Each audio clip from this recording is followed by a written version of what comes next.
الحمد لله الحمد لله الذي نزل الفرقان على عبده ليكون للعالمين نذيرا الذي له ملك السماوات والأرض ولم يتخذ ولدا ولم يكن له شريك في الملك وخلق كل شيء وقدره تقديرا أشهد أن لا إله إلا الله وحده لا شريك له نعبده ونؤمن به ونتوكل عليه ظاهرا وباطنا وأشهد أن محمدا عبده ورسوله النبي المبعوث لجميع الناس بشيرا ونذيرا صلوات الله على نبينا وشفينا سيدنا محمد وعلى آله وأصحابه وأتباعه وسلم تسليما كثيرا. أما بعد. Hadratul muhtaramin, para ustaz, para ustazah, para murabbi yang dimuliakan Allah Subhanahu wa taala. Alhamdulillah, di pagi hari yang cerah sejuk ini kita merasakan kenikmatan Allah yang berlimpah ruah, merasakan inayah Allah, perhatian Allah yang begitu menyeluruh. Alhamdulillah kita diberi kesehatan, kekuatan lahir batin, diberi hidayah taufik untuk mujalasah bersama dalam rangka saling nasihat menasihati, dalam rangka saling mengikatkan hati cinta karena Allah, meniti jalan perjuangan, meniti jalan yang menggulirkan misi agung, misi para nabi dan para rasul berupa tarbiyah kepada umat. Semoga Allah senantiasa melimpahkan taufiknya untuk kita bisa beristiqomah meniti jalan mulia ini, dan semoga kita terus diikat dalam ikatan cinta karena Allah.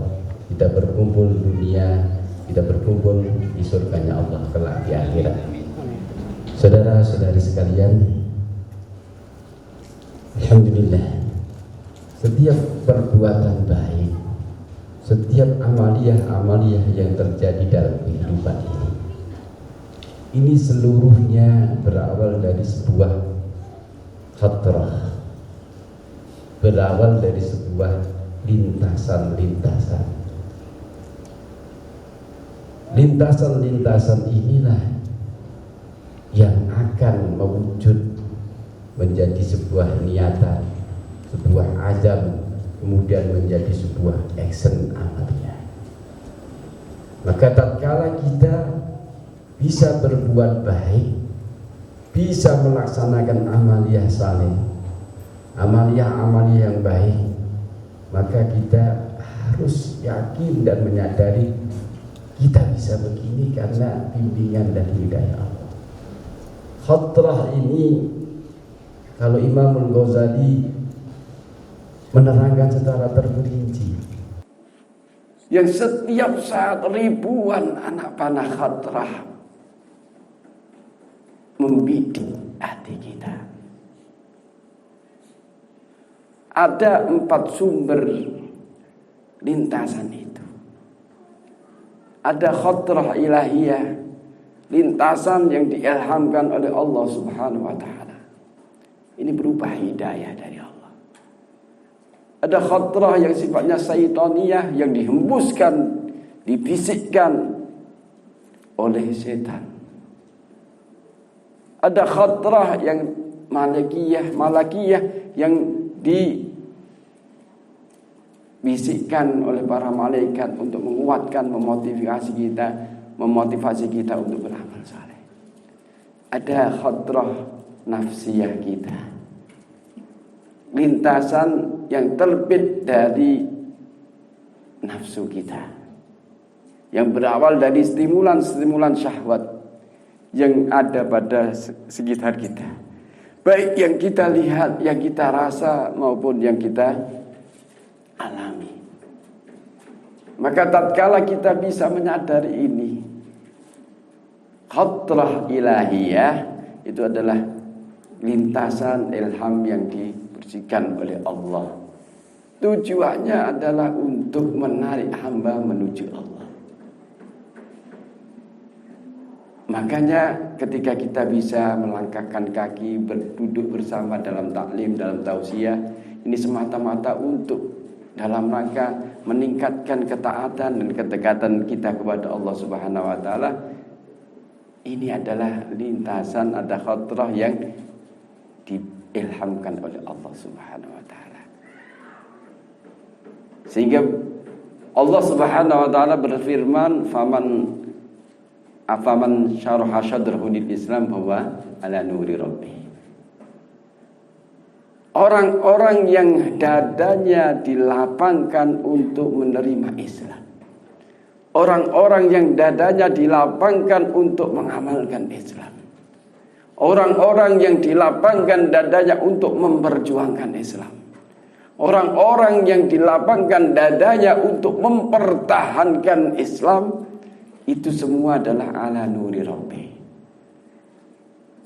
atas cahaya yang diberikan oleh Tuhannya dari nur Allah. Yahdillahu linurihi may yasha. Allah memberi hidayah dengan nurnya orang-orang yang dikehendaki. Maka tatkala kita bisa melangkahkan kaki beramal atau merapatkan shaf dalam rangka menyebarkan agama, memperjuangkan agama, maka yang perlu kita tanamkan, alhamdulillah Allah telah memberi hidayah kepada kita. Alhamdulillah Allah telah menerangi hati kita dengan nurnya. Para ustazah yang dimuliakan oleh Allah, maka permohonan doa kita kepada Allah agar Allah senantiasa membimbing, memberi hidayah kepada kita adalah doa yang wajib kita panjatkan. Bahkan setiap hari minimal 17 kali. Ihdinas siratal mustaqim. Artinya apa? Ini sangat penting. Setiap amal apapun berawal dari hidayah. Dan hidayah ini tidak bisa dibeli. Hidayah ini tidak bisa dipesan. Kita masih ingat ketika mau Isra Mi'raj, Kanjeng Nabi ditinggal wafat pamannya. Padahal Kanjeng Nabi luar biasa kepingin pamannya bisa masuk Islam. Karena betapa luar biasa jasa beliau dalam membela dan menyokong dakwah Kanjeng Nabi. Abu Thalib luar biasa. Upaya dilakukan, nasihat senantiasa dilakukan, pucuk rayu dilakukan, sampai ditangisi supaya pamannya bisa mengucapkan syahadatain. Tetapi Allah tidak bisa memberi hidayah. Sampai Allah menegur, innaka la tahdi man ahbabta walakin Allah yahdi man yasha. Sesungguhnya engkau wahai Muhammad tidak bisa memberi hidayah orang-orang yang engkau cintai. Allah lah yang memberi hidayah. Laisa alaikum hudahum walakin Allah yahdi man yasha. Bukan tugasmu untuk memberi hidayah pada mereka, tetapi Allah yang memberi hidayah pada orang-orang yang digandari. Maka kalau kita lihat, kita cerminkan lagi bagaimana Allah memilih Umar diberi hidayah oleh Allah. Tapi sebelumnya baginda Rasul berdoa, yang kurang lebih doanya Allahumma ayyidil Islam min ahadi umarain. Ya Allah, kuatkan Islam dari salah satu di antara Umar dua. Umar bin Khattab dan Umar bin Hisham. Jadi Abu Jahal dan Umar. Ternyata Allah mengabulkan Umar. Betapa pentingnya doa untuk menjemput hidayah Allah.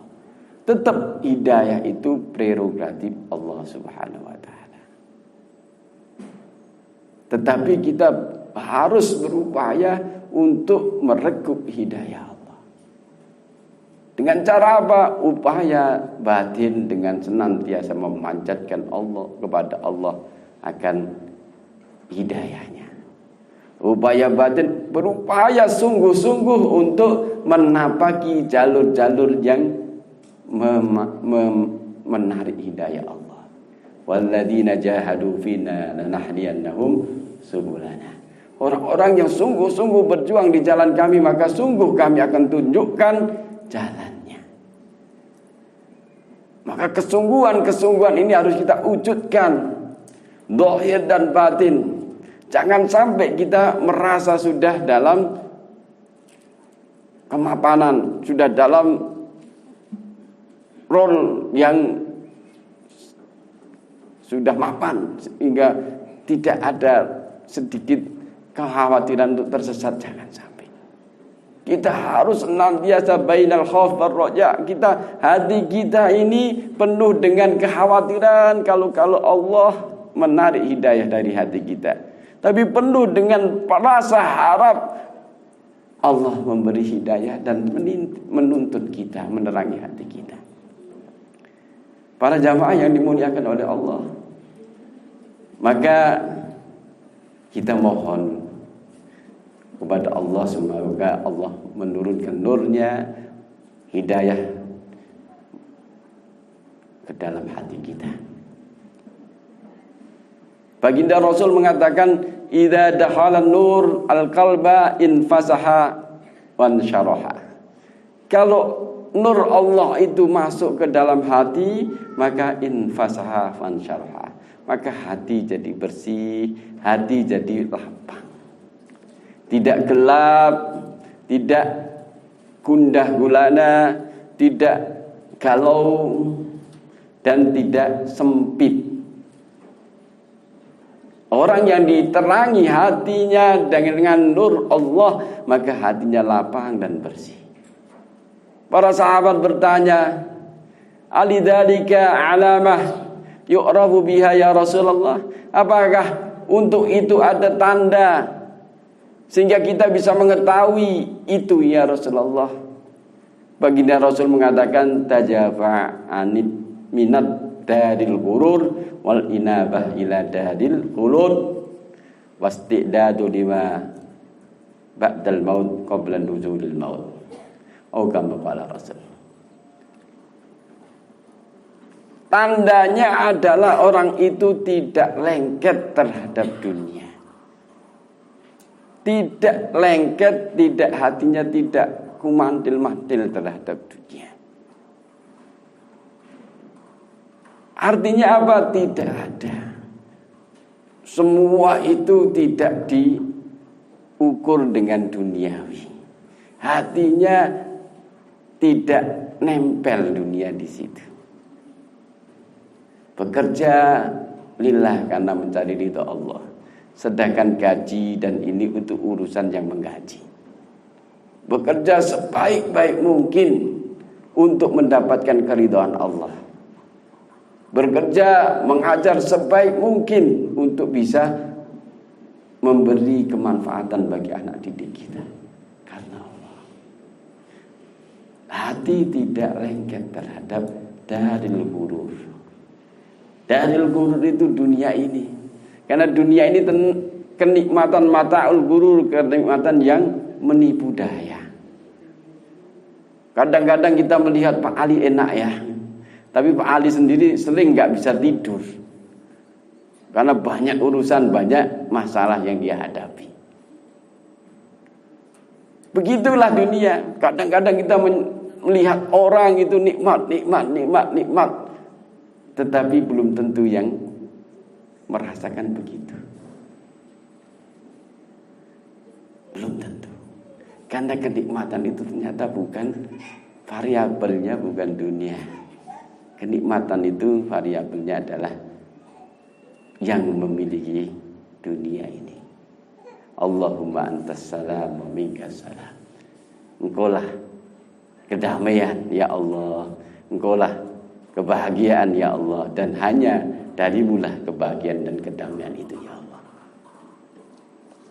Maka ketika kita sadar itu, kita tidak kumandil terhadap dunia. Dunia hanya kita gunakan sarana untuk menggapai keridhaan Allah.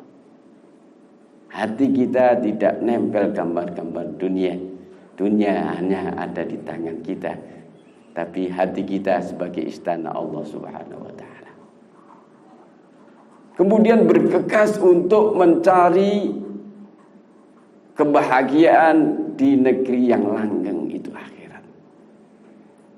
Sama-sama bekerja, maka ada yang bekerja untuk sekedar mendapatkan gaji untuk kebutuhan perutnya, ada yang benar-benar untuk mendapatkan balasan dari Allah di negeri akhirat. Apa yang sudah digariskan Allah sebagai rezeki dia tetap datang. Tetapi kalau akhirat itu tidak diniatkan, maka tidak akan dapat. Maka luruskan niat. Luruskan niat. Kita mengajar, kita bekerja di posisi apapun, luruskan niat. Kita ini dalam misi suci, misi agama. Misi ini ibarat jalan tol untuk menuju keridhaan dan surganya Allah. Maka hendaknya tujuannya untuk ke sana. Karena sungguh perdagangan Allah itu sangat mahal, tidak sebanding dengan gaji yang panjenengan terima. Gaji pasti dapat, tetapi niat benar-benar untuk mencari keridhaan Allah, untuk kebahagiaan kita di Darul Khulud, negeri kelanggengan, itu yang penting. Kemudian isti'dad, bersiap-siap untuk apa-apa setelah mati. Sebelum mati ada. Kita pasti akan mati, waktunya saja yang bergiliran. Tapi kepastian yang pasti akan kita laksanakan, kita rasakan, itu adalah mati. Alangkah indahnya kalau kita mati, jasad kita mati, tapi asar kita masih hidup. Banyak orang-orang yang sudah dikubur tapi masih hidup. Karena ilmunya, karena hartanya, karena asarnya, duriah-duriahnya. Maka ini menjadi asar yang senantiasa mengalirkan kebaikan. Maka dia sudah mati, tetapi dia hakikatnya masih hidup. Karena masih banyak menyumberkan pahala. Dia sudah tidak bisa beramal, tapi asar-asarnya menjadi amaliyah-amaliyah yang senantiasa mengalirkan pahala. Alangkah indahnya ketika kita nanti mati, anak-anak didik kita mengenang kita, mengamalkan ilmu-ilmu kita. Alangkah indahnya ketika kita nanti mati, pondok pesantren ini sudah banyak melahirkan para mujahid-mujahid dakwah, para ulama-ulama, orang-orang soleh salihah yang setiap saat akan mengalirkan pahala untuk kita semua. Tolong ini dicamkan di dalam hati kita. Ini tidak ada di yang lain. Di pesantren ini memang core-nya adalah core agama. Core-nya adalah Islam. Maka lebih harus bisa menuntun kita untuk tujuan itu. Insya Allah saudara-saudara sekalian, pada kesempatan yang mulia ini, di bulan mulia, bulan Rajab ini, bulan yang penuh kemuliaan, tempat kita menanam kebaikan-kebaikan, ingin saya sampaikan ya ringkasan ini dari saya merenungkan ringkasan dari kitabnya Imam Ghazali, Minhajul Hamidin, itu kitab terakhir dan saya rasakan sangat penting untuk kita ketahui bersama. Secara ringkas saya akan sampaikan. Karena ini minhaj adalah langkah kita bagaimana seluruh hidup kita sebuah pengabdian kepada Allah. Karena memang benar-benar Allah menciptakan kita ini untuk mengabdi. Wa ma khalaqtul jinna wal insa illa liya'budun. Kita diciptakan untuk mengabdi kepada Allah. Sedangkan dunia diciptakan untuk melayani kita. Walladzi khalaqa lakum ma fil ardi jami'a. Dunia seisinya ini diciptakan untuk kalian. Jangan kebalik. Kita hidup untuk memburu dunia. Jangan kebalik. Padahal dunia diciptakan untuk melayani kita. Kita diciptakan untuk mengabdi kepada Allah. Maka kesuksesan kita ketika kita benar-benar mengabdi dengan sepenuh hati. Benar-benar hidup kita sebagai sajadah untuk pengabdian kita kepada Allah. Makanya ingin saya sampaikan pada pagi hari ini, beliau dengan perjalanan yang luar biasa. Ketika beliau jadi rektor Nizamiyah, kemudian dia tinggalkan menuju mencari kesejatian ilmu dan sebagainya. Terus terakhir beliau mengarang kitab Minhajul Abidin ini. Yang intinya adalah bagaimana jalan, bagaimana cara seorang hamba mengabdi kepada Allah. Secara ringkas beliau mengatakan ada 7 aqabah, 7 tangga yang harus dilalui seorang abid. Tangga pertama adalah aqabatul ilm, tangga ilmu. Maka ilmu ini adalah yuqaddam, didulukan sebelum amal.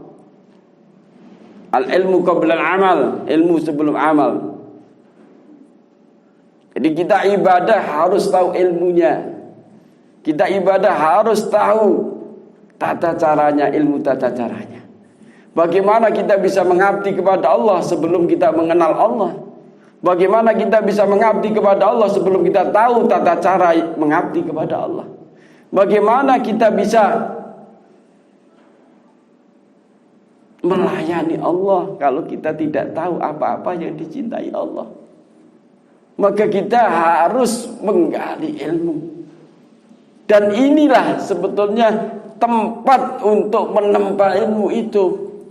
Baik kita sebagai pengajar ataupun kita sebagai murid. Karena pada dasarnya kita senantiasa belajar dan belajar. Entah dengan teman kita, entah dengan saudara kita, bahkan dengan murid kita, kita bisa belajar. Di tempat inilah tempat yang diinginkan untuk sebagai mambaul ilmu, tempat sumber-sumber ilmu. Jadi aqabatul ilmu ini yang pertama kali. Maka kedudukan ilmu itu sangat tinggi di dalam Islam. Amal tanpa ilmu tertolak. Tapi ilmu tanpa amal juga kemanfaatannya sirna. Maka ilmu yang pertama. Maka Islam memerintahkan kita untuk belajar ilmu. Bahkan faridhatun 'alal kulli muslimin wal muslimah. Wajib hukumnya bagi seorang muslim dan muslimah untuk belajar ilmu. Kalau ilmu, Imamul Ghazali mengatakan ilmu apa yang wajib itu 3. 1 ilmu tauhid, ilmu tentang iman, tentang mengesahkan Allah, mengenal Allah, makrifat kepada Allah, ilmu tentang keyakinan kita kepada Allah dan apa-apa yang diutus Allah dan apa-apa yang dijanjikan Allah. Ilmu tauhid.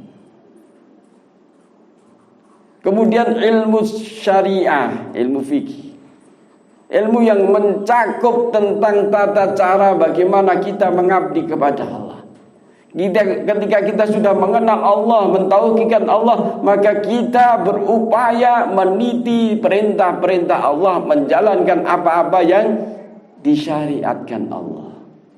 Ini wajib ilmu hal ini.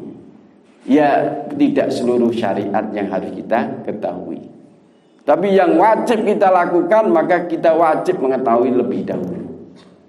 Tentang sholat, ilmu tentang fikih sholat harus kita ketahui. Tentang puasa, fikih puasa harus kita ketahui. Sebelum kita punya uang untuk haji, belum wajib untuk belajar ilmu haji.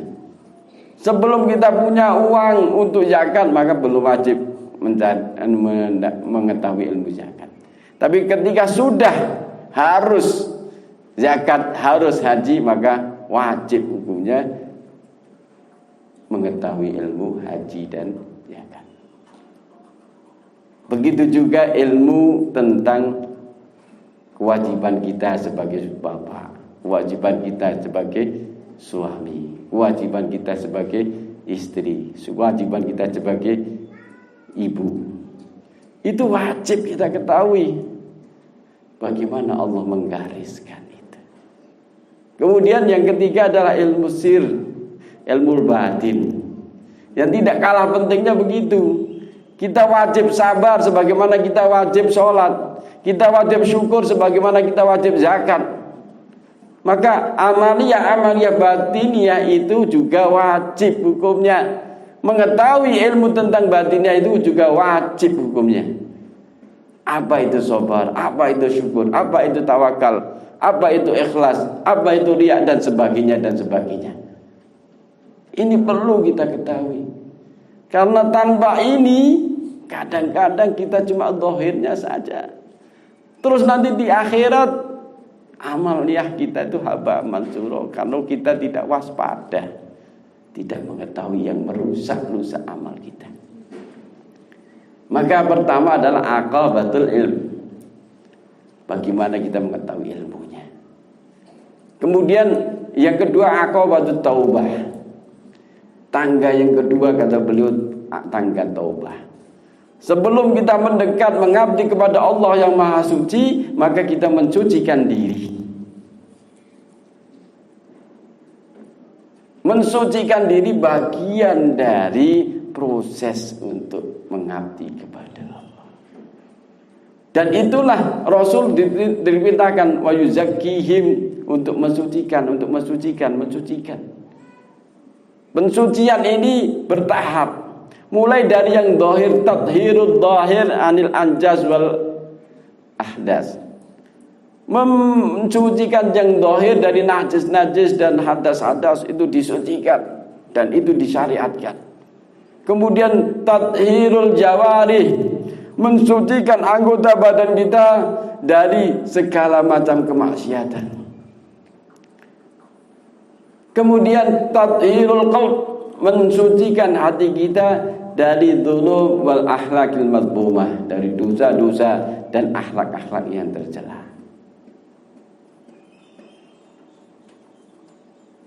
Yang keempat, ini agak berat. Tathhir sirri an siwallah, membersihkan sir kita dari selain Allah. Itu makamnya para anbiya, para aulia. Kita masih belajar bagaimana tidak terbesit kecuali Allah. Bagaimana kita mendawamkan zikir kepada Allah. Ini kita belajar. Ingat Allah, lupa ingat lagi, lupa ingat lagi. Terus belajar. Kalau para anbiya tidurnya pun ingat kepada Allah. Kanjeng Nabi itu tanamu ainahu wala yanamu qalbuhu. Soconya beliau tidur, tapi hatinya tidak tidur, senantiasa berzikir kepada Allah Subhanahu wa taala. Para jamaah yang dimuliakan Allah Subhanahu wa taala. Jadi taubah yang kedua. Bagaimana kita bertobat dari kesyirikan menuju ketauhidan. Bagaimana kita bertobat dari kemaksiatan menuju ketaatan. Jadi kita bertobat dari berbagai kehinaan akhlak menuju keterpujian akhlak. Karena pada intinya kita bertobat itu adalah kita nyesal dari segala kemaksiatan, dari segala kejelekan yang kita lakukan. Kemudian kita punya azam untuk tidak melakukan lagi dan stop ya, menyudahi seluruh amaliyah jelek itu. Kalau hakul adami meminta maaf, istihlal, istibra, istirda dan sebagainya. Mencari halalnya, mencari ridhonya, mencari pembebasannya, mencari maaf dari orang-orang yang kita zalimi. Ini aqabatut taubah. Kemudian ada aqabatul awaiq. Setiap perjalanan maka ada yang merintangi, ada yang menentang, ada yang mengganggu, ada yang menghalang-halangi. Setiap perjalanan, perkuliran apa saja itu mesti ada penghalang, ada penentang. Maka beliau mengatakan penghalang itu ada 4. Pertama al-khalq, makhluk di sini manusia. Kalau kita lihat manusia itu mesti ada orang-orang yang pro dan mesti ada orang-orang yang kontra. Ada yang laimin, ada yang hamidin, madihin. Ada orang-orang yang sukanya mencela, ada orang-orang yang suka memuji-muji. Jangan terpengaruh itu semua. Ketika kamu berjalan di jalan Allah, kalau kamu benar-benar meniti jalan yang diridhai Allah, tidak peduli orang mencela dan tidak bangga hati orang memuji-muji. Ini bagian dari penghalang. Maka jangan terlalu dibuat repot omongan orang. Jangan terlalu dibuat sedih celaan orang. Cukuplah Allah sebagai tujuan kita, saksi kita. Allah Maha Tahu. Yang kedua adalah dunia. Dunia ini sering memalingkan kita, maka kita diperintahkan oleh Allah, fala taghurrannakumul hayatud dunya. Janganlah sekali-kali kalian tertipu daya dengan tipu daya dunia. Jangan kita terbelokkan misi kita, terbelokkan orientasi kita karena gemyebarnya dunia. Misi kita, tujuan kita mencari keridhaan Allah. Fokus kepada Allah, bagaimana Allah meridai kita, bagaimana Allah mencintai kita. Balasan Allah yang kita tuju. Kemudian yang ketiganya adalah syaitan. Syaitan itu memang musuh kita dan yasuddu an sabilillah. Dia akan menghalang-halangi dari jalan Allah. Tidak ingin kita ini berjalan di jalan Allah. Dihembuskan dengan berbagai macam tipu daya syaitan. Maka syaitan itu aduwwul lakum wattakhiduhu aduwa. Itu adalah musuh kalian dan jadikan dia musuh. Jadikan syaitan itu musuh, jangan dijadikan teman apalagi pembantu, jadi khodam, jangan. Karena itu hanya akan menjomprongkan kita, membuat kita semakin sesat, semakin sesat. Syaitan adalah musuh bagi kita dan jadikan dia musuh. Jadi sparring partner kita. Karena musuh itu kadang-kadang mengasah kita untuk semakin hati-hati, semakin kita mengoptimalkan potensi kita. Kalau tanpa musuh kadang-kadang kita ini bawaannya leha-leha, tidak optimal.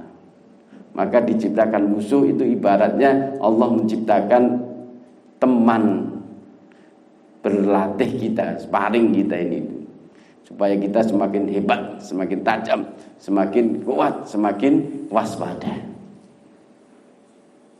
Kemudian yang keempatnya adalah nafsu. Ini yang paling berat kata Imam Ghazali.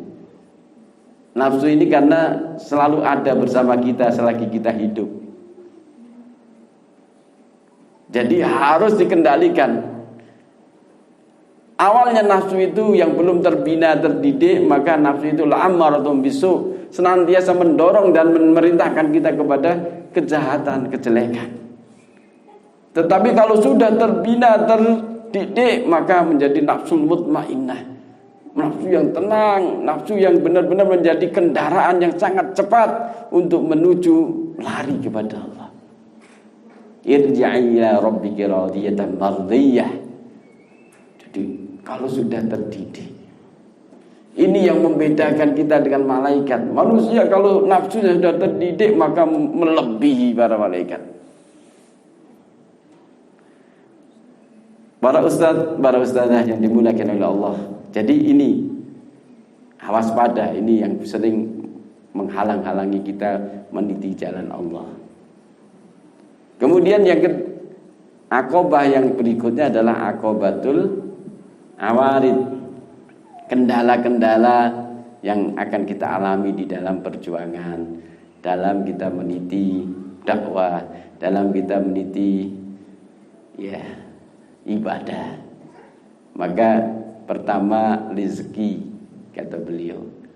Rezeki ini kendala. Padahal rezeki itu sudah urusan Allah, sudah selesai dikun oleh Allah. Tapi sering menjadi kendala. Padahal rezeki itu bukan urusan kita. Allah yabsutur rizqa liman yasha'u wa yaqdir. Allah yang melapangkan rezeki bagi orang-orang yang dikehendaki dan yang membuat terbatas, mencupatkan rezeki bagi orang yang dikehendaki. Itu Allah. Setiap ciptaan Allah pasti Allah memberi rezeki.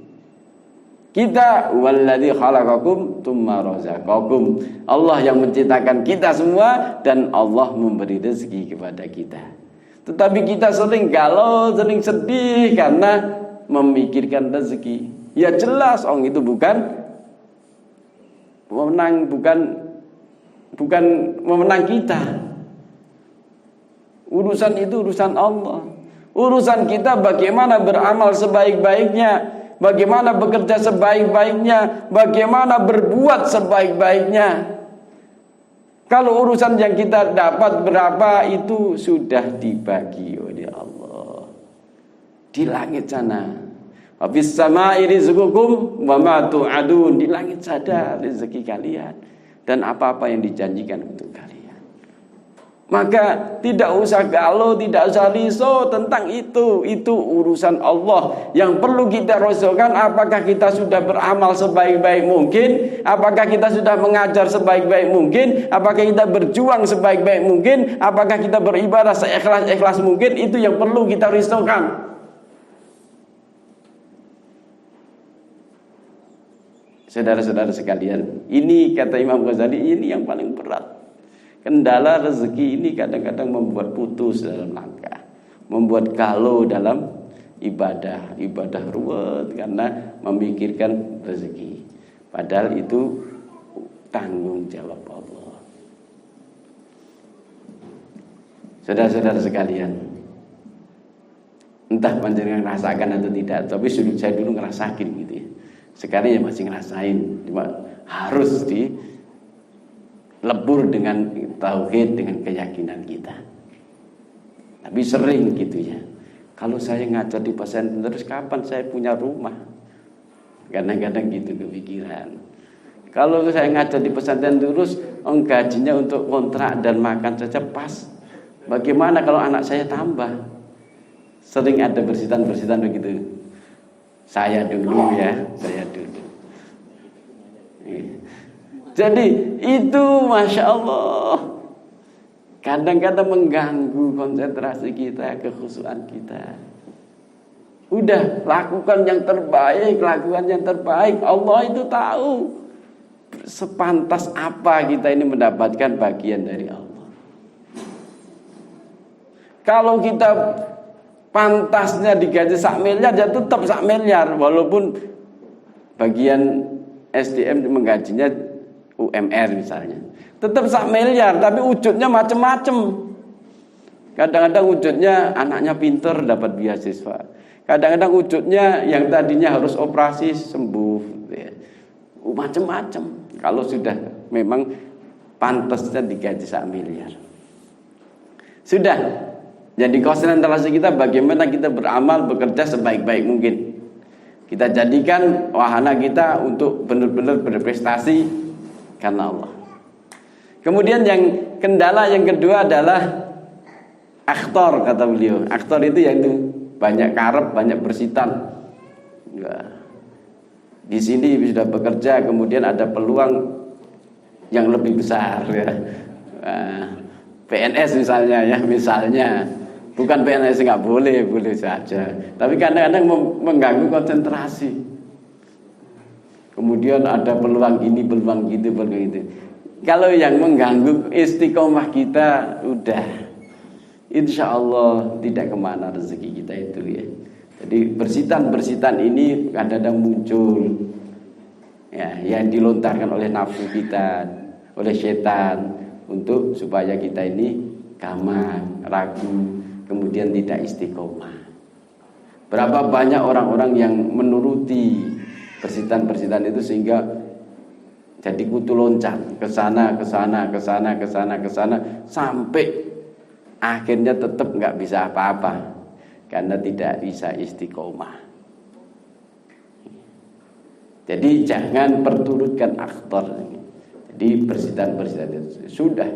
Bagaimana mengendalikannya? Maka kendalikan dengan banyak berzikir kepada Allah. Kendalikan untuk banyak mengingat Allah. Upayakan sibuk dengan tadabbur, dengan tafakkur terhadap ayat-ayat Allah.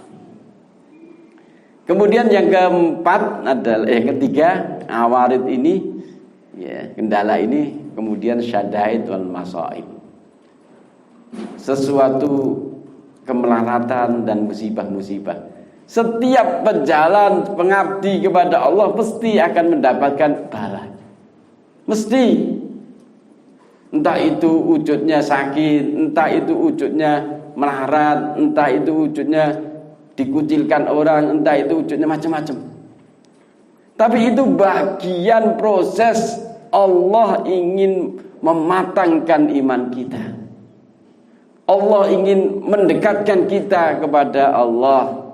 Karena Allah itu bersama orang-orang yang sabar. Allah itu mencintai orang-orang yang sabar. Allah itu meninggikan derajat orang-orang yang sabar, memberi pahala orang-orang sabar tanpa hitungan.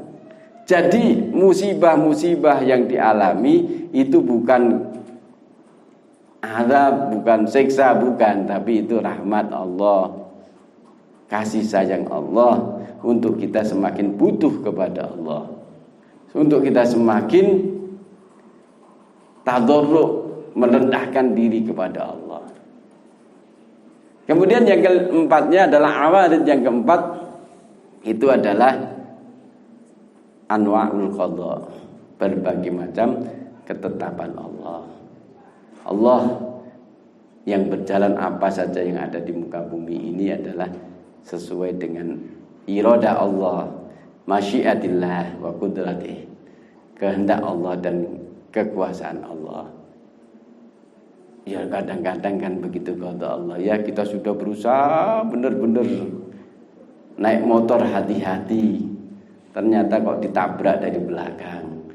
Ya itu sudah takdirnya Gusti Allah. Jadi bukan karena salah kita, tetapi memang Allah ingin mencoba kita. Jadi bagaimana kita menyikapi qada Allah itu dengan lapang dada, ridho terhadap segala ketentuan, segala putusan Allah. Para jamaah, para hadirin, para ustadz-ustadzah yang dimuliakan oleh Allah.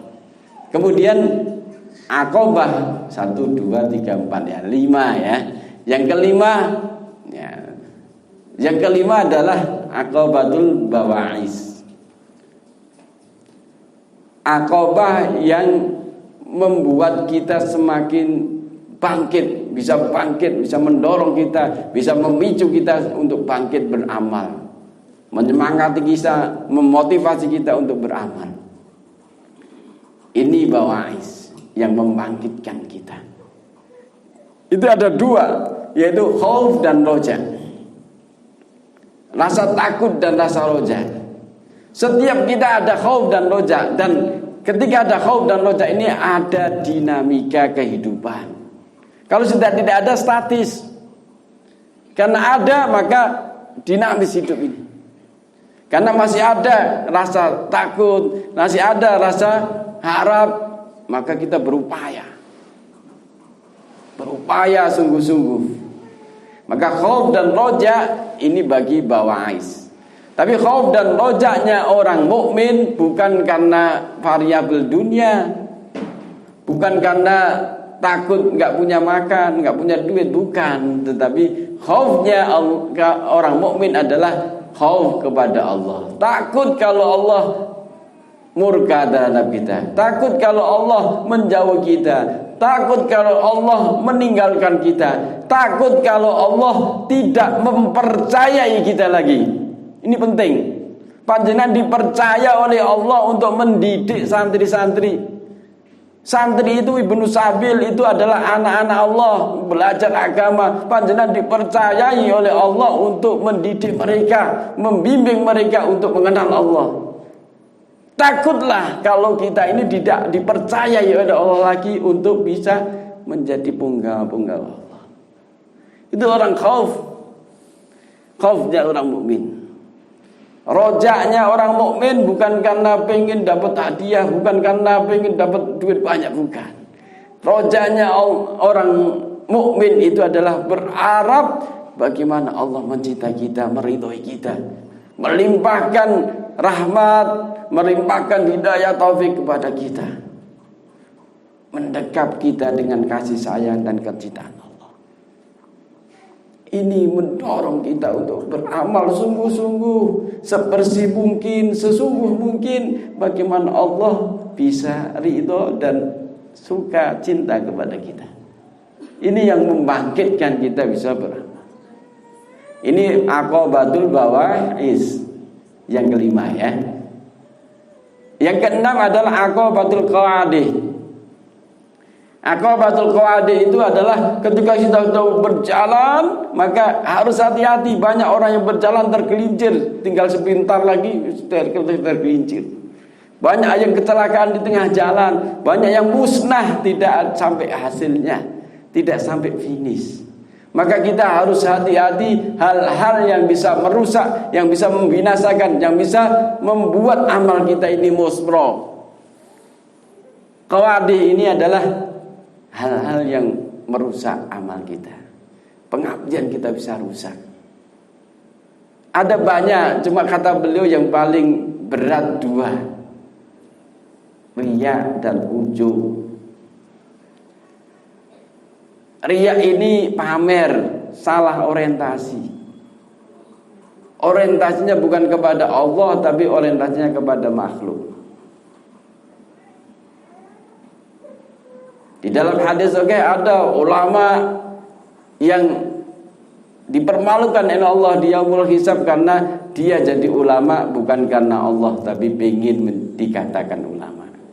Ada mujahid yang dipermalukan di hadapan Allah karena dia mati di medan perang bukan karena Allah tapi karena ingin disebut syuja'ah, orang yang hebat.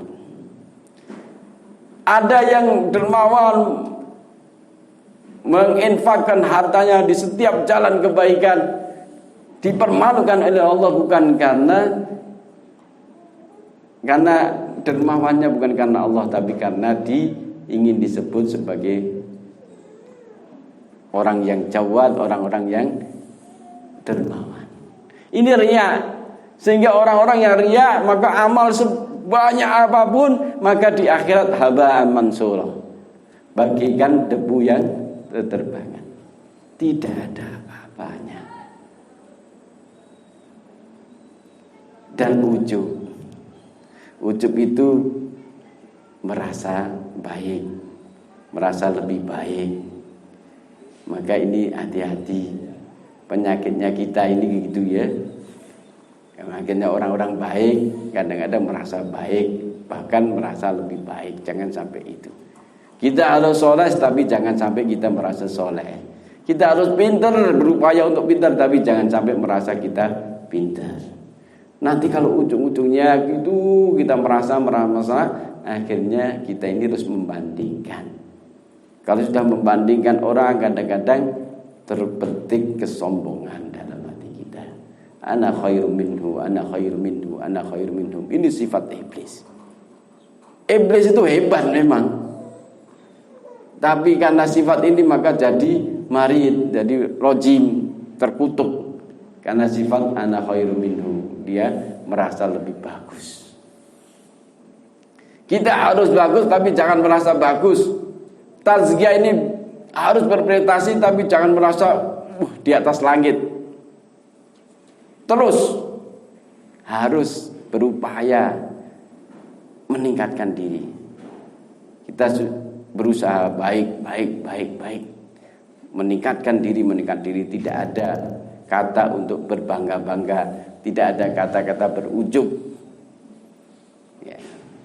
Ini semua anugerah Allah Subhanahu wa taala. Saudara-saudara sekalian, selanjutnya yang terakhir, ini yang kita tuju adalah aqobah yang ketujuh adalah aqobatul hamdi wa syukri. Kalau sudah ini semua dilakukan, maka yang ada hanya bersyukur dan memuji Allah. Yang ada hanya bahagia dan senang. Yang ada hanya lapang dan gembira. Karena semua itu adalah pemberian Allah yang Maha Pemurah. Karena semua itu adalah kasih sayang Allah yang Maha Sayang dan belas kasih kepada kita. Maka setiap apa yang kita rasakan, kita alami, maka kita memuji kepada Allah dan bersyukur kepada Allah. Baginda Rasul mencontohkan makom ini. Ketika beliau mendapatkan sesuatu yang menyenangkan, beliau membaca Alhamdulillahilladzi binikmatihi tatimmus shalihat. Ya Allah, segala puji bagimu, hanya dengan nikmatmu kebaikan-kebaikan bisa sempurna. Kalau ketemu hal-hal yang tidak mengenakkan, tidak menyenangkan, tidak sesuai dengan bayangan, sesuai dengan karep kita, maka baginda Rasul mengatakan Alhamdulillahi ala kulli hal. Segala puji bagi Allah atas segala keadaan, segala tingkah. Apapun tetap Allah Maha terpuji. Kalau sudah hamdi wa syukur, maka kenikmatan ini bertambah. Orang sudah sampai sini, maka orang ini sudah suasana surgawi sebelum masuk surga. Masuk dalam pertamanan surga. Hidupnya masih di dunia, tapi hatinya sudah di taman surga. Orang-orang inilah orang-orang yang ala inna awliya Allah la khaufun alaihim wa lahum yahzanun. Semoga kita termasuk orang-orang yang sampai ke sana. Ini pengantar singkat, ringkasan dari kitab Minhajul Abidin. Untuk lebih jelas dan lebih detailnya panjenengan baca sendiri kitabnya, insyaallah. Kalau ada yang bertanya, ada yang mau disampaikan, monggo.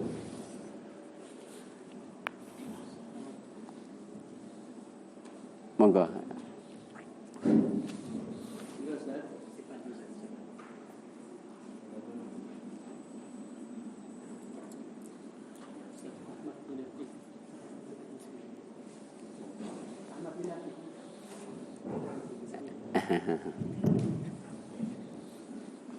Masya Allah, terima kasih Ustaz atas penjelasan dari Al-Qis Mulakhas dari Minhajul Abidin tadi. Saya ingin bertanya tentang Al-Aqobah yang kelima, Aqobatul Bawa'id. Itu ada dua sayap, yang pertama khauf dan yang kedua roja. Yang ingin saya tanyakan Ustaz, saya pernah baca doanya Rabi'ah Al-Adawiyah. Secara ringkasnya, Allahumma in kunta ta'lamu anni a'buduka khaufan li li'adzabika fahrim ila akhirih.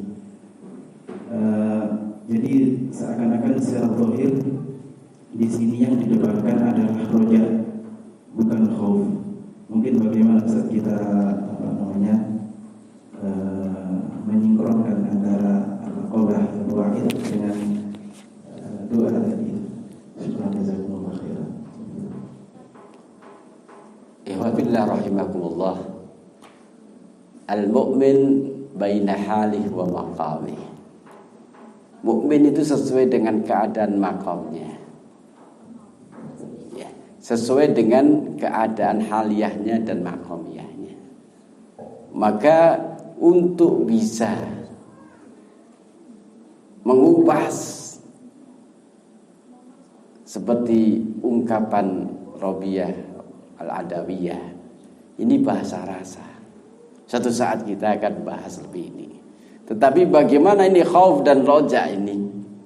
Khauf roja ini bagikan kedua sayap burung, maka harus seimbang. Kedua sayap burung yang seimbang. Maka Tatkala tidak seimbang maka akan timpang. Tetapi dalam kondisi-kondisi tertentu, para ulama, kondisi-kondisi tertentu ada yang rojaknya harus lebih diberatkan, ada yang khaufnya lebih diberatkan. Secara ringkas, orang yang harus memberatkan khauf adalah orang-orang yang masih musirun bil maksiyah, masih terus ingin maksiat. Maka yang perlu dipotkan itu khauf, karena khauf itu seperti rem. Jadi remnya harus pakem.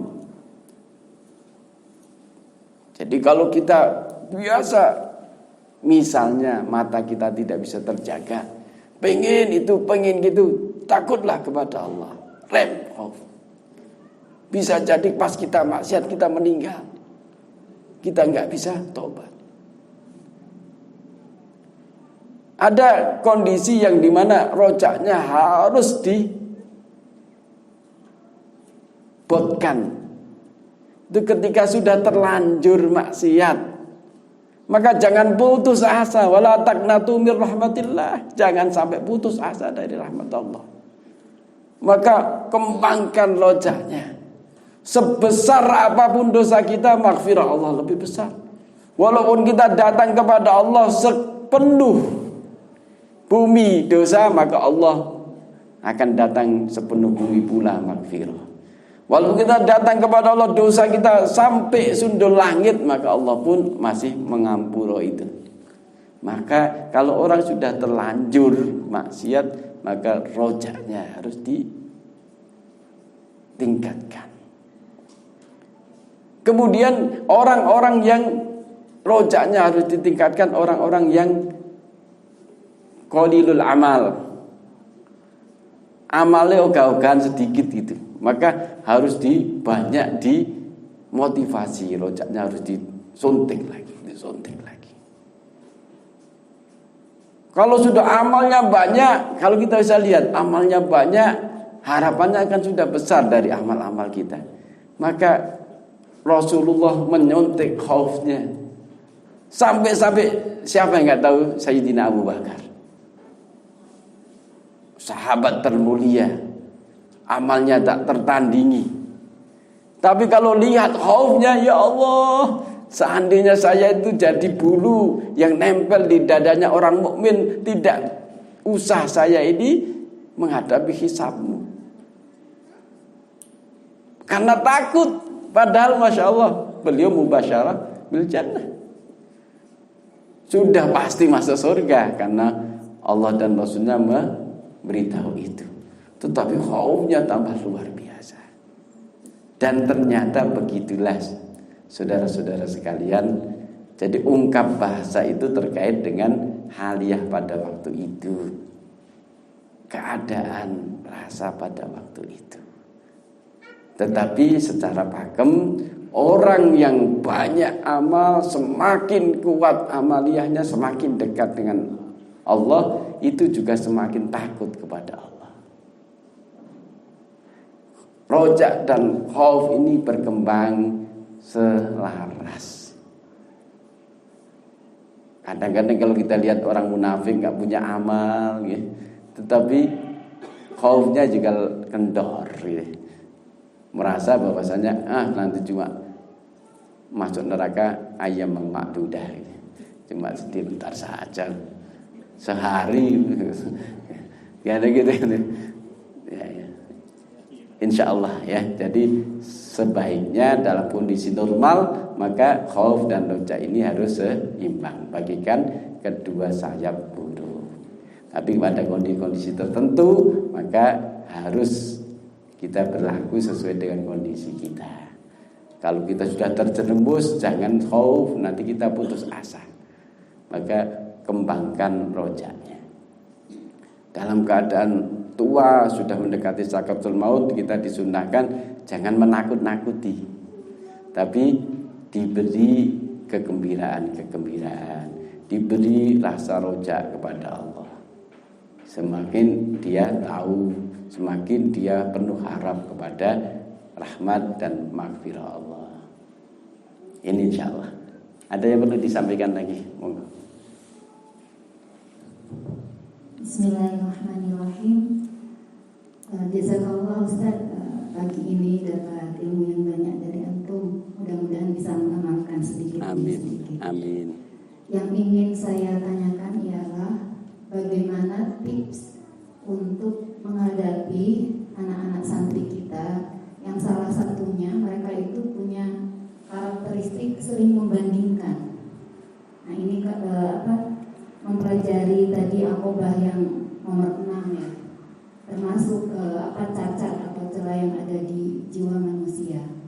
Jadi mereka terkadang tidak puas dengan apa yang mereka terima. Misalkan ada 2 guru dalam satu mapel, yang satu baik, yang satu mungkin agak cerewet, kebagiannya yang cerewet, nah itu membandingkan. Atau misalkan dapat murobiah, enakan yang tahun lalu ustazah murobiahnya baik, yang tahun ini kurang perhatian. Seperti itu. Kalau anak ulama curhatannya, enakan penjurusan lain ustazah ada magang, anak ulama gak dapat magang. Nah itu. Mohon tips dari Ustaz. Syukran. Para ustazah yang dimuliakan oleh Allah, memang ada perintah undur kaifa faddalna ba'dakum ala ba'd. Coba perhatikan, kami ini memuliakan sebagian di antara kalian di atas sebagian yang lain. Memang sudah sunnatullah, Allah itu menciptakan keberagaman, menciptakan berbeda. Di titik lain dia mulia, di titik lain dia lemah, di titik lain dia plus, di titik lain dia minus. Tapi memperhatikan itu untuk tujuan positif. Supaya apa? Supaya mensyukuri kelebihan dan menutupi kekurangan. Supaya kita bisa membantu membantu orang-orang yang perlu dibantu. Maka kita perlu melihat di sekitar kita. Bukankah setiap aliran itu karena ada perbedaan? Ada arus listrik karena perbedaan potensial. Ada aliran air karena perbedaan tinggi rendahnya keadaan. Maka perbedaan itu hanya untuk mengalirkan potensi, bukan untuk mencemooh atau mencibir orang. Jadi sadarkan bahwa Allah itu menitipkan potensi berbeda-beda. Di sisi lain, murabbiyah yang nun sewu, yang aktif lisannya, cerewet kan kasar ya, yang aktif lisannya itu mesti ada titik lebihnya. Kalau bisa lihat titik lebihnya itu, tonjolkan. Misalnya kita dicurhati begitu oleh anak didik kita, tonjolkan. Misalnya ada yang membandingkan guru ini kurang komunikatif, tonjolkan, mesti ada plusnya, tonjolkan. Kalau kita yang dikritik misalnya, itu bagian dari pembelajaran, bahkan semua itu adalah cermin bagi kita. Bagaimana kita bisa melihat noda di kening kita kalau tidak ada cermin? Maka yang begitu-begitu masukan positif saja. Misalnya kita mengajar matematik, yang satunya juga matematik. Kalau ustazah itu enak, ya, berarti kita perlu belajar kepada ustazah itu. Apa sih yang membuat dia disukai? Tidak usah malu, karena kita ini satu tubuh. Kebaikan kita kebaikan bersama, bukan persaingan-persaingan yang tidak sehat, hasut-hasut yang ingin mencari pengaruh. Tidak, kita ini satu tubuh. Jadi bagaimana mengendalikan anak-anak yang semacam itu? Kalau sampai merendahkan ustazah atau apa, maka lihatlah kelebihan, mesti ada. Karena Allah itu mesti gitu, di titik lain dia lebih, di titik lain dia kurang. Maka tampilkan kebaikannya, syukur. Nanti kebaikan-kebaikan ini yang diingat, kejelekan-kejelekan yang dilupakan, sehingga adanya cuma takdim dan takdim. Jadi disikapi dengan sebagai orang tua kita, jadi sikapi sebagai orang tua dewasa. Jangan kita mensikapi semakin mangkel kepada anak. Itu kan bukan orang tua ya. Jadi disikapi dengan sebagai orang tua. Teman kita juga bagian dari tubuh kita. Kalau ada teman kita ustazah yang direndahkan oleh anak didik kita, maka kita coba bela. Kita tunjukkan kebaikan, kita tunjukkan keunggulannya. Insya Allah persaudaraan-persaudaraan yang ini akan tumbuh sehingga akan erat, dan ikatan hati kita bukan sekedar ikatan profesional, tapi ikatan karena cinta karena Allah. Ada yang mau disampaikan lagi, monggo? Sudah, karena waktunya sudah selesai. Mohon maaf kalau ada kekurangan, kekhilafan. Semoga apa yang saya sampaikan bermanfaat bagi pribadi saya, khususnya pada ustadz-ustadzah semua. Semoga Allah senantiasa membimbing kita, memberi hidayah, taufik untuk istiqomah di jalan Allah. Semoga kita dilimpahkan saadah, kebahagiaan dunia dan akhirat. Semoga kita disehatkan zahir batin kita, dan kita menghadap kepada Allah dalam keadaan husnul khatimah. Ala hadiniyah ala kulli niyatin salihah bisirril Fatihah. A'udzu billahi minasyaitonir rajim. Bismillahirrahmanirrahim. Alhamdulillahi rabbil alamin arrahmanir rahim maliki yaumiddin. Iyyaka na'budu wa iyyaka nasta'in. Ihdinas siratal mustaqim. Siratal ladzina an'amta 'alaihim ghairil maghdubi 'alaihim waladdallin. Alhamdulillahi rabbil alamin hamdan yuwaffi ni'amahu wa majidan ya rabbana lakal hamdu kama yanbaghi li jalali wajhika 'azimi sultanik. Allahumma salli wa sallim ala sayyidina Muhammadin al-Fatih al-Maqlib wal-Fatih lima sabaq nasiril haqqi bil haqqi wal hadi ila siratikal mustaqim wa ala alihi haqqa qadri wa miqdaril 'azim. Allahumma ya Allah, ighfir lana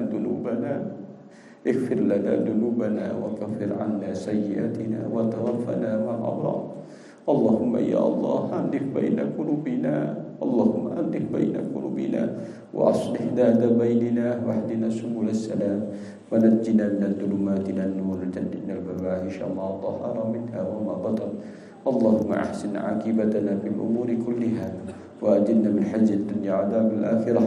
Allahumma qsim lana min khashyatika ma tahulu bihi bainana wa baina ma'syatik, wa min ta'atika ma tuballighuna bihi jannatak, wa min al-yaqini ma tuhawwinu bihi 'alaina masa'ib ad-dunya, wa matti'na bi asma'ina wa absarina quwwatina ma ahyaytana waj'alhu waritha minna wa tas'al 'ala man dana wa sunna 'ala man 'adana wa la taj'al musibatana fi dinina wa la taj'al musibatana fi dinina wa la taj'al ad-dunya akbara hammina wa la mablagha 'ilmina wa la tusallit 'alaina ma la yarhamuna bi rahmatika ya arhamar rahimin. Allahumma ya Allah, inna nas'aluka bi asma'ikal husna kulliha wa bismikal a'zam wa bi kalimatika tammah wa bi haqqi nabiyyika Muhammadin sallallahu alaihi wasallam an taj'alana wa awladana wa dhurriyyatana wa talabidana wa tilmidatina wa jama'atana min ibadika as-salihin al-faizin fi jannatin na'im الذين لا يخافون ولا هم يحزنون وأن لا تدع لنا ذنبا إلا غفرته ولا هما إلا فرجته ولا عيبا إلا سترته ولا ضلا إلا هديته ولا عسرا إلا يسرته ولا كربا إلا نفسته ولا دينا إلا قضيته ولا مريضا إلا عافيته ولا مريضا إلا عافيته ولا حاجة من حوائج الدنيا والآخرة إلا قضيتها يا أرحم الراحمين. اللهم يا الله اجعلنا ذريتنا وأولادنا تلاميذنا من أهل القرآن ولتقى الخير ولا تجعلنا وإياهم من أهل الشر والضر. ربنا آتنا من لدنك رحمة وهب لنا من أمرنا رشدا. ربنا آتنا في الدنيا حسنة وفي الآخرة حسنة وقنا عذاب النار. وصلى الله على سيدنا محمد وعلى آله وصحبه وبارك وسلم. سبحان ربك رب العزة عما يصفون وسلام على المرسلين والحمد لله رب العالمين. ربنا تقبل منا ربنا سر الفاتحة. أعوذ بالله من الشيطان الرجيم. بسم الله الرحمن الرحيم. الحمد لله رب العالمين الرحمن الرحيم مالك يوم الدين. إياك نعبد وإياك نستعين اهدنا الصراط المستقيم صراط الذين أنعمت عليهم غير المغضوب عليهم ولا الضالين آمين. Mohon maaf dalam ucap sikap yang kurang berkenan. Kebenaran mutlak dari Allah, kekhilafan, kesalahan karena keterbatasan ilmu saya. Semoga Allah meridhai dan senantiasa memimpin kita untuk istiqomah jalan Allah. Wabillahi taufiq wal hidayah. Assalamualaikum warahmatullahi wabarakatuh.